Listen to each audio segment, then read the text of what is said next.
Okay, so let's check this one out. This one is heavily inspired by early 90s death or late 80s death. Some spiritual healing vibes, which is early 90s, a bit of leprosy, that's late 80s. So let's check it out.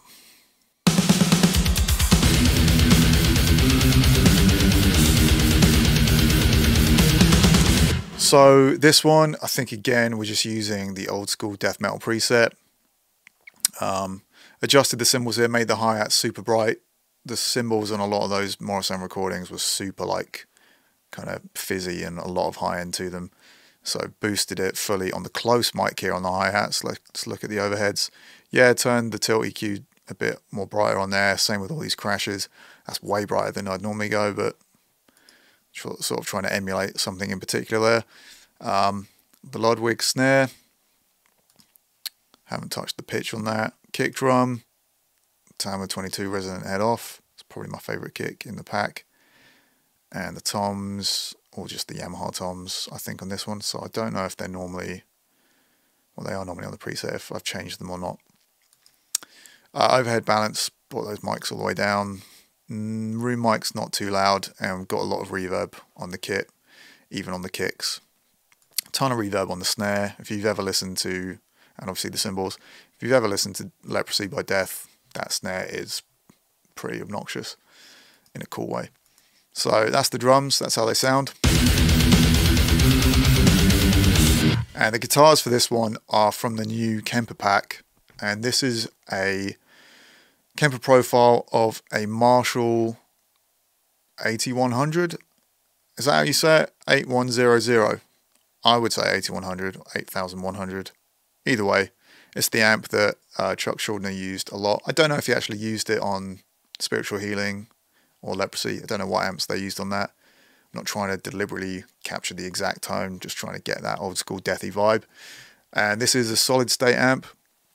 Shout out to Hoppo for letting me borrow it off him to profile it.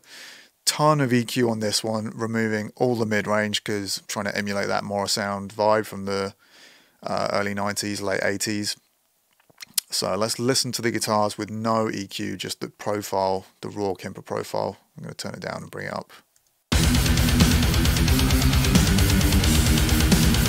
So as you can hear, it's a pretty cool guitar tone. That's just how it sounds. No EQ, just the guitars as they are.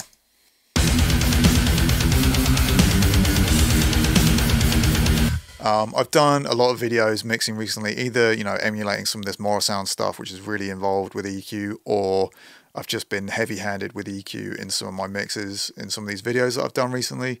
But you can get awesome results without using any EQ if you get a really good tone at the source. I've also done videos on this channel you can see of me mixing guitars with no EQ, just either using a great tone or just sort of balancing out the tone by dialing in the settings on the amp, using a really good cabinet, mic placement or impulse response. You don't need to EQ your guitars like crazy, even though I have done it a lot recently. I don't always do that. So as I said, this is just the raw Kemper profile of that amp, and it sounds really great. But let's check it out with the mix EQ.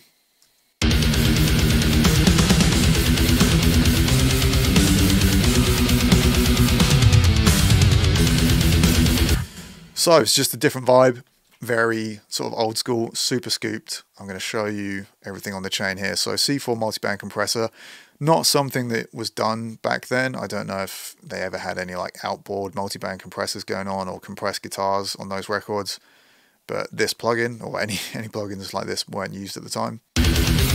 But because the amount of like low end that's left when you scoop this much is just pretty hard to control. So up first,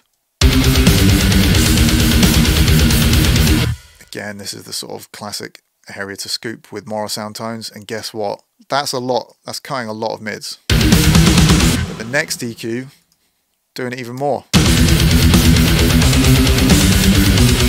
There's just none of that mids. As soon as you put the mids back in, you're like, oh yeah, that doesn't sound like a Morrisound recording.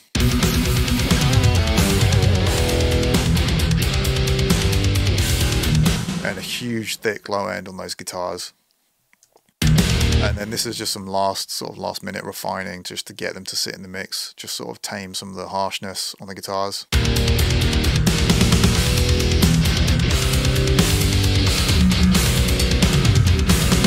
Usually the high end, yeah, really focused in this area. Obviously, that's pretty standard for most guitar tones in metal, but particularly the mono sound stuff, it's like loads of high end here and then nothing here between like 800 and 2K. So that's the guitars using a Kemper profile. So this is just Kemper recorded, no DI track. Bass, nocturnal bass, been using that a lot recently. Human Eyes up, position 4, and just the DI for that one, and then the tone. Similar chain that I've used on a lot of these videos recently. Bit of EQ up front, multiband compressing, keeping the low end in check, and then just regular compression. Dark glass, which I'm favouring at the moment. I think I'm hearing parallax on everything, and it's so distorted.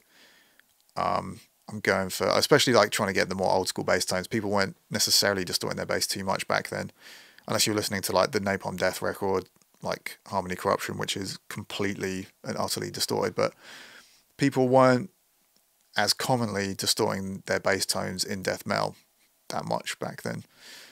Like I said, like some of the grindcore stuff be a bit of an exception.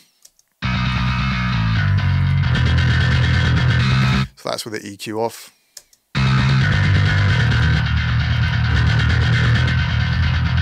Just notching out some areas that were kind of whistly.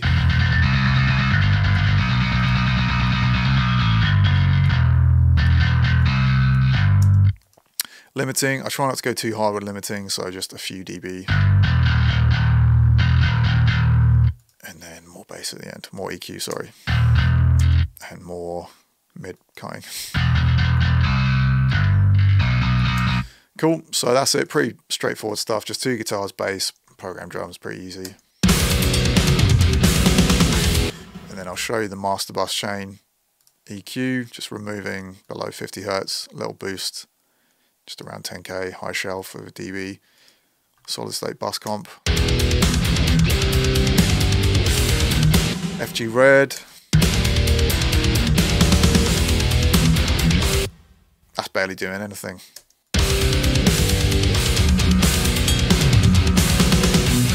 Just sort of shaving off the transient on some of the snares and ducking the mix around it. High pass filter to 80, fast attack and release. Magneto, this is good for more like old school stuff. It's a really good Cubase plugin that just comes free stock. I don't know why, I love listening in solo and it just sounds like an old bad VHS tape.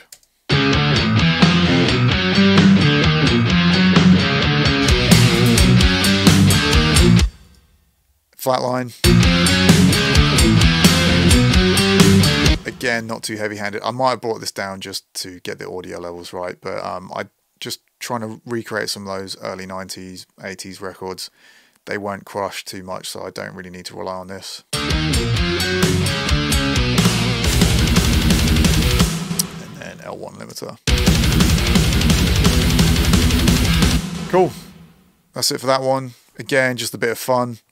Definitely not the sort of tone that I try and go for, but a lot of fun trying to emulate that sort of tone, and especially using, you know, the solid state Marshall head, it's a sort of classic amp for like that early 90s tone, especially like the death stuff. So grateful to have borrowed that one from Hoppo to capture these profiles.